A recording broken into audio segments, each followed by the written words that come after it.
السلام علیکم ورحمۃ اللہ وبرکاتہ۔ میں محمد مسلم رضا حشمتی، آپ دیکھ رہے ہیں شفا نیٹ ورک۔ لاکھوں کروڑوں درود و سلام ہو رسول کریم صلی اللہ تعالی علیہ وسلم پر، آپ کی آل پاک اور آپ کے پیارے اصحاب پر۔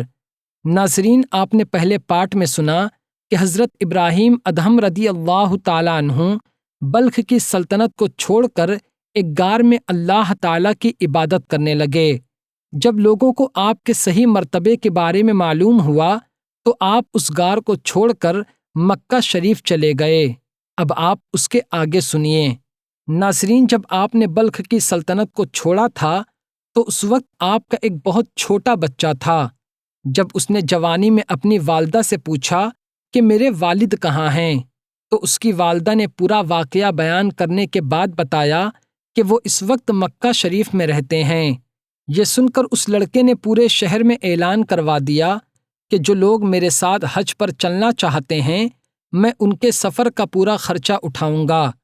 یہ اعلان سن کر تقریباً 4000 لوگ سفر پر چلنے کے لیے تیار ہو گئے، جن کو وہ لڑکا اپنے ساتھ لے کر اپنے والد کے دیدار کی تمنا میں کعبہ شریف پہنچ گیا۔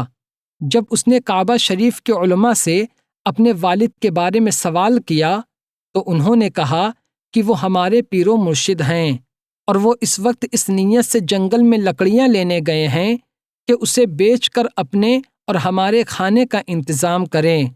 یہ سنتے ہی وہ لڑکا جنگل کی جانب چل پڑا تو وہ کیا دیکھتا ہے کہ ایک ضعیف آدمی اپنے سر پر لکڑیوں کا بوجھ رکھے ہوئے آ رہا ہے۔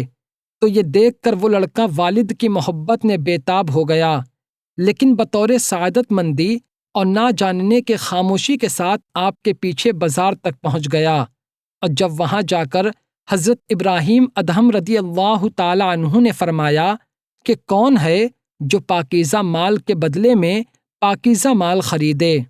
یہ سن کر ایک شخص نے روٹیوں کے بدلے میں وہ لکڑیاں خرید لیں، جن روٹیوں کو آپ نے اپنے مریدوں کے سامنے رکھ دیا اور آپ نماز میں مشغول ہو گئے۔ آپ اپنے مریدوں کو ہمیشہ یہ ہدایت فرماتے کہ کبھی کسی عورت یا لڑکے کو نظر بھر کر نہ دیکھنا، خاص کر اس وقت بہت ہوشیار رہنا جب حج کے دنوں میں بہت سی عورتیں اور بچے جمع ہو جاتے ہیں۔ آپ کے تمام مریدین اس بات پر سختی سے عمل کرتے ہوئے آپ کے ساتھ طواف میں شریک رہتے، لیکن ایک مرتبہ طواف کی حالت ہی میں آپ کا لڑکا آپ کے سامنے آ گیا اور بے ساختہ آپ کی نگاہیں اس پر جم گئی۔ طواف سے فارغ ہونے کے بعد آپ کے مریدوں نے عرض کیا، حضور، آپ نے جس بات سے ہمیں رکنے کی تعلیم دی تھی، ہم نے دیکھا کہ آج آپ وہی کر رہے تھے۔ تو آپ نے ارشاد فرمایا کہ تم تو جانتے ہی ہو کہ جب میں نے بلخ کی سلطنت کو چھوڑا تھا تو اس وقت میرا ایک چھوٹا بچہ تھا، اور مجھے یقین ہے کہ یہ وہی بچہ ہے۔ پھر اگلے دن آپ کا ایک مرید جب بلخ کے قافلے کی تلاش کرتا ہوا وہاں پہنچا تو وہ کیا دیکھتا ہے کہ وہی لڑکا ریشم کے خیمے میں بیٹھ کر ایک کرسی پر قرآن پاک کی تلاوت کر رہا ہے۔ جب اس مرید نے اس لڑکے سے پوچھا کہ تم کس کے شہزادے ہو، تو اس لڑکے نے روتے ہوئے کہا کہ میں نے اپنے والد کو نہیں دیکھا ہے، لیکن کل جنگل میں نے ایک ضعیف لکڑہارے کو دیکھا اور مجھے محسوس ہوا کہ یہی میرے والد ہیں۔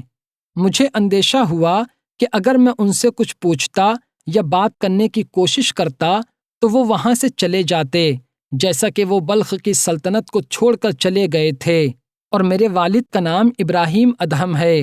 یہ سن کر اس مرید نے کہا کہ وہ تو ہمارے پیر و مرشد ہیں، چلیے میں آپ کی ان سے ملاقات کراتا ہوں۔